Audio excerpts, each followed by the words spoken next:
Hello అండి అందరికీ. మొన్న ఇంటి గురించి చెప్తున్నా కదా, ఇంకా బ్యాలెన్స్ ఉంది చెప్తాను అనేసి వీడియోలో ఈరోజు మొత్తం కంప్లీట్ చేసేస్తానండి. ఆ గొడవ గురించి మొన్న నాకు రీసెంట్గా నేను పార్ట్ 2 పెట్టాను కదా, దానికి ఒక కామెంట్ వచ్చింది.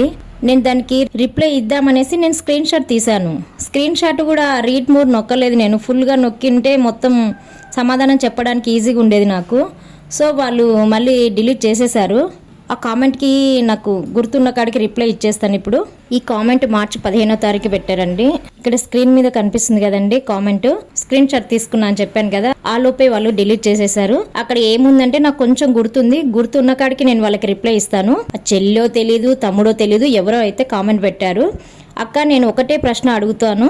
ఓనర్స్ ఎవరైనా 2 నెలల అడ్వాన్స్ తీసుకోవాలి, అది రూల్ అని అడిగింతాను. అమ్మ, చెల్లి, తమ్ముడు, మీరెవరో తెలీదు. మేము ఫస్ట్ 2 మంత్స్ అడ్వాన్స్ అడిగాము.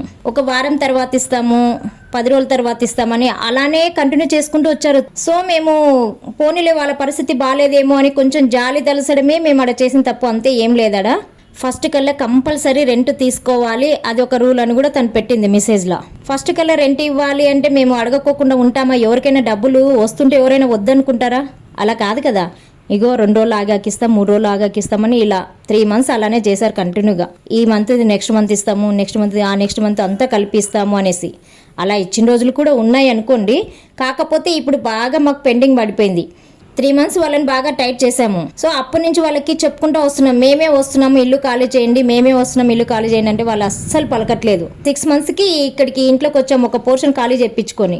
అక్కడికి కూడా వాళ్ళు నమ్మట్లేదు మేమే ఇక్కడికి వస్తున్నాం అనేసి. ఎందుకంటే వీళ్ళు ఇలా చేస్తున్నారు, ఏదో ఒక టైంలో ఖాళీ చేసి వెళ్ళిపోతాం అనేసి అందరూ మాట్లాడుకున్నారనే విషయం మాకు తెలిసింది. సో అందుకని మేము ఇక్కడికి రావాల్సి వచ్చింది. మేము ఇక్కడికి అసలు రానే వద్దనుకున్నాము. ఎందుకంటే పొద్దున్న లేచినప్పటి నుంచి మా పిల్లల కాలేజీలు, మా వారి ఆఫీసు అన్నీ అక్కడే. మాకు సికింద్రాబాద్, మాదాపూర్, గచ్చిబౌలి ఇటు సైడే ఉంటాయి మాకు. సో మాకు లాంగ్ అవుతుందనే మేము అక్కడే ఉన్నాం. మేము వీళ్ళు చేసే కథలు చూడలేకనే మేము ఇక్కడికి వచ్చేసినాము, ఒక పోర్షన్ ఖాళీ చేయించుకొని. ఇంకా వాళ్ళకందరికీ ఇంకా టైట్ చేసే వరకు ఇంకా ఊపిరి ఆడలే. ఇంకా మేము వచ్చిన తర్వాత వాళ్ళని ఖాళీ చేయడానికి 3 మంత్స్ పట్టింది వాళ్ళని. సో ఇంకొక విషయం ఏమడిగిందంటే తను, నాకు ఏంటో గుర్తుకే వస్తలేదబ్బా, అది స్క్రీన్ షాట్ తీసుకున్నా సరిపోతుండే. 8 నెలలు ఇల్లు పాడు చేస్తుంటే మీరు మీ హస్బెండ్కి మీకు రెస్పాన్సిబిలిటీ లేదా? అలా ఎలా ఊరుకున్నారు అని మాట్లాడుతుంది తను. మీకు అసలు కామన్ సెన్స్ ఉందా అని తను క్వశ్చన్ వేసింది. కామన్ సెన్స్ అసలు నీకుందా? నీకుంటే ఇలాంటి క్వశ్చన్ నువ్వు పెడతావా? అరే వాళ్ళు బాధపడుతున్నారు అనేసి ఇంకా కొంచెం నీకు ఇది ఉండాల్సింది పోనిచ్చి నువ్వు ఇంకా హార్ష్గా ఇలా మాట్లాడితే మాకు ఎలా ఉంటుంది? కామన్ సెన్స్ లేకనేనా ఇప్పుడు మేము వాళ్ళని ఖాళీ చెప్పించింది? అసలు మేము ఇక్కడ ఉన్నామా? ఇక్కడ ఉంటే ఇలా జరిగేదా? నేను ఫస్ట్ నుంచి అదే మెన్షన్ చేస్తూ వచ్చాను. మేము ఇక్కడ లేము, మేము దూరంగా ఉన్నాము, ఇల్లు కిరాయికి ఇచ్చాము, ఇప్పుడు మేము కూడా కిరాయికి ఉంటున్నాము. మా ఇంటి ఓనర్ ఏ రోజు వచ్చి మా ఇంట్లో చూడలేదు.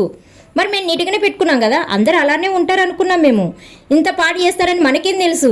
ఈ పోర్షన్ ఖాళీ చేపించి అదంతా నీట్గా చేపించేటప్పుడు ప్లంబర్ పోయి చూసేంత వరకు మాకు తెలియదు వాళ్ళు అలా ఉండేది. ఏం పనింది మనకి? నీట్గా పెట్టుకుంటారు అనుకున్నాం. ఊకే పోయి గడిగడికి పోయి వాళ్ళని పోయి మనం డిస్టర్బ్ చేసి ఇంటి ఓనర్ అమ్మ ఇట్లా వచ్చి చూస్తుందని ఊకే వాళ్ళు అనుకోరా?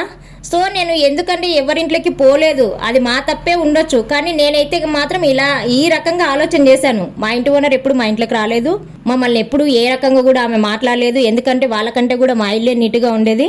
ఈ పోర్షన్ మేము తయారు చేయించుకునేటప్పుడు పోయి చూసినప్పటి నుంచి వాళ్ళకి ఆ బాత్రూమ్ గడిపించి అవన్నీ చేపించేసినాము.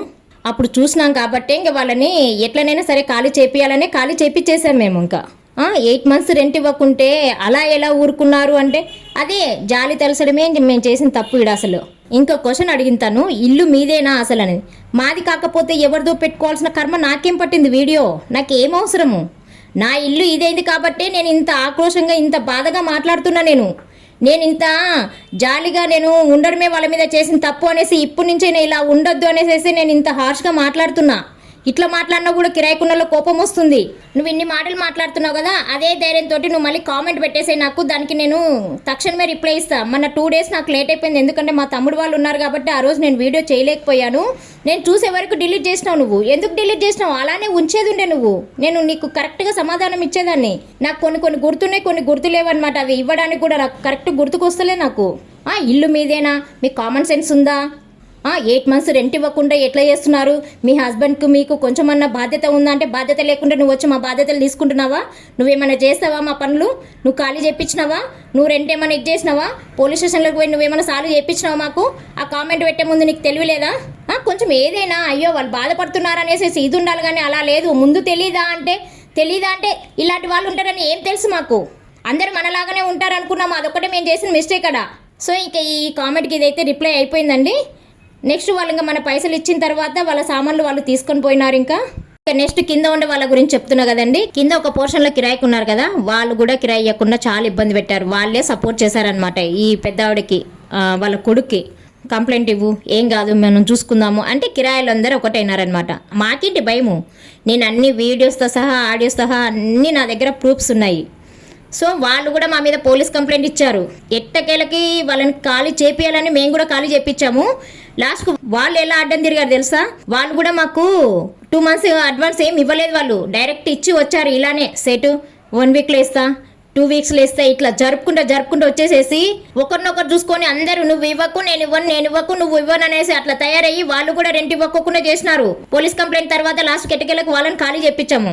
వాళ్ళు 1 month కిరాయి ఎగరగొట్టారు ఇవ్వకుండా. ఎగరగొట్టింది కాక బోర్ బిల్లు ఉంటుంది కదండి, బోర్ బిల్లు అందరికీ షేర్ చేసుకుంటాం కదా కట్టడానికి. నేనేం చేశానంటే మేము కడితే మళ్ళీ మాకు వాళ్ళు ఇవ్వరు, కిరాయి ఇస్తలేరు, ఈ బోర్ బిల్లు కూడా ఇవ్వరు అనేసి ఫస్ట్ నుంచి వాళ్ళే కడుతున్నారంట. వాళ్ళనే కట్టమనేసేసి ఇంట్లో కిరాయికున్నోళ్ళు మేము అందరం కలిసి వాళ్ళకి ఇచ్చేసినాం. వాళ్ళ అకౌంట్లోనే వేసినాం కట్టమని. ఇప్పటి వరకు కూడా ఆ డబ్బులు ఇవ్వలేదు, ఆ బిల్లు కట్టలేదు. నెక్స్ట్ మంత్కి మేమే కట్టేసినాం అది. ఆ డబ్బులు ఇవ్వలేదు. ఇల్లు వెళ్ళేటప్పుడు పెయింట్ వేసిస్తామన్నారు, పెయింట్ వేసి లేదు, మేమే పెయింట్ వేయించుకున్నాము.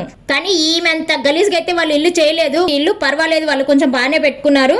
కాకపోతే 1 month కిరాయి ఇవ్వకోకుండా ఈ వాటర్ బిల్లులు పెయింట్ వేసిస్తానని చెప్పాడు, పెయింట్ వేసి ఇచ్చినాము మేము. ఆ పెయింట్ డబ్బులు ఇవ్వకోకుండా అన్ని ముందు చెప్తారు, మేము ఇట్లుంటాం అట్లుంటాం అనేసి అన్ని మంచి మాటలు చెప్పొస్తారు. పోయేటప్పుడు మాత్రం ఇట్లా గొడవ పెట్టుకొని వెళ్ళిపోతారు. ఎవడేసియాలి? ఆ పెయింట్ వేయించే వరకు 12,000 అయింది కింద పోర్షన్లో. చాలా ఓవర్ చేశారండి. చాలా అంటే చాలా. ప్రతి దానికి, చిన్న దానికి పెద్ద దానికి పోలీస్ కంప్లైంట్ ఇస్తాం. రెంట్ అడిగితే చాలు పోలీస్ కంప్లైంట్ ఇస్తామంటారు. నాకు అర్థం కాదు, పోలీసులు అంటే అంత పని పాట లేకుండా ఉంటారనుకుంటున్నారా మీరు? నవంబర్లో వెళ్ళిపోయినారండి ఈ మెట్ల దగ్గర ఉన్న పోర్షన్లు. అదే కింద మెట్ల దగ్గర ఉన్న పోర్షన్ వాళ్ళు నవంబర్లో వెళ్ళిపోయినారు. ఆ బోర్ బిల్లు కానీ పెయింట్ బిల్లు కానీ 1 month రెంట్ కానీ ఏమి ఇవ్వలేదు. వాళ్ళు కూడా డబ్బులు ఇవ్వాలి, ఇవ్వకుండా ఎగరగొట్టేసి వెళ్ళారు. ఇట్లా అందరూ డబ్బులు ఇవ్వకుండా ఎగ్గొట్టిపోతే ఇంటి ఓనర్ ఏం చేయాలి? మీరు నీటు చేసి పోకపోగా మళ్ళీ ఆ ఖర్చులన్నీ మా మీదనే పడతాయి, పెయింట్ ఖర్చులన్నీ మా మీదనే పడతాయి. నెల రెంట్ ఎగ్గొట్టేసేయడము, కరెంట్ బిల్లులు, బోర్ బిల్లులు ఎవడియాలి? ఇవన్నీ ఇలాంటివన్నీ చాలా బర్డెన్ పెరుగుతున్నాయండి ఇంటి ఓనర్కి. ఈ మెయింటెనెన్స్లకే ఇదైపోతుందండి. వాళ్ళు ఇచ్చే రెంట్ ఏమీ లేదాడా? మన ఇంకొకరు కామెంట్ పెట్టారు, అట్లాంటప్పుడు ఇల్లు రెంట్ ఇవ్వకుండా ఉండేది ఉండక్క అనేసేసి. అంటే ఇంత పెద్ద ఇల్లు రెంట్కి ఇచ్చుకోకుండా మొత్తం ఒకరే ఉంటారా? ఏం ఊర్లా ఏమనేవి? అట్లా ఉండడానికి ఊర్లో అయితే ఇంత పెద్ద ఇల్లులు పెట్టుకొని ఉంటారు. ఏం చేసుకుంటారు? ఇంత పెద్ద ఇల్లులు పెట్టుకొని రెంట్కి ఇచ్చుకుంటారు. మేము కట్టింది ఇది రెంట్ పర్పస్, మేము పైన వేసుకుందాము అనేసి అనుకునే మేము ఇవన్నీ రెంట్ కోసమే కట్టేసాము. మా దరిద్రానికి ఇలాంటి వాళ్ళే తగిలినారు మాకు. ఫస్ట్ బ్యాచ్ ఎంత మంచిగా ఉన్నారంటే వాళ్ళు అంత మంచిగా కట్టుకొని ఇల్లులు కట్టుకొని వెళ్ళిపోయినారు, మంచిగా ఉండేసి వెళ్ళిపోయినారు మాతోటి. ఈ బ్యాచ్ వచ్చిందే ఒకరినొకరు చెడగొట్టుకొని ఈ ముగ్గురు ఉన్నారు చూడండి. ఈ ముగ్గురే మా ఇంటిని గలీజ్ చేసి పెట్టినారు, ఇల్లుని గలీజ్ చేసి పెట్టారు, మమ్మల్ని కూడా ఇది చేసి పెట్టినారు వాళ్ళు. ఇట్లా నేను వీడియోలు పెట్టే స్థాయికి మమ్మల్ని తీసుకొచ్చారనమాట. ఎంత నాకు బాధ లేకపోతే నేను ఇట్లా వీడియోలు ఎందుకు పెడతాను? నాకేం అవసరం? కిరాయిలతో మనకేంది? ఎవరితైనా మంచిగా ఉండాలి అనేసేసే కదా మనం ఇది ఉండేది. నెక్స్ట్ ఇంకా కింద ఇంకొక పోర్షన్ ఉంది. ఆ పోర్షన్ వాళ్ళైతే 6 months అయింది రెంట్ ఇవ్వకుండా ఊరికి వెళ్ళారు. ఇప్పుడు అది ఏంటో అనేది ఏం అర్థమైతలేదు. ఆల్రెడీ మేము పోలీస్ కంప్లైంట్ ఇచ్చాము. పోలీస్ వాళ్ళతోనే మేము ఆ రూమ్ ఓపెన్ చేపించేసేసి ఏదైనా చేద్దాము అనుకుంటున్నాము. సో దాని గురించి కూడా నేను అప్డేట్ ఇస్తాను. చూస్తూనే ఉండండి నా ఛానల్ని. ఓకే అండి, బాయ్.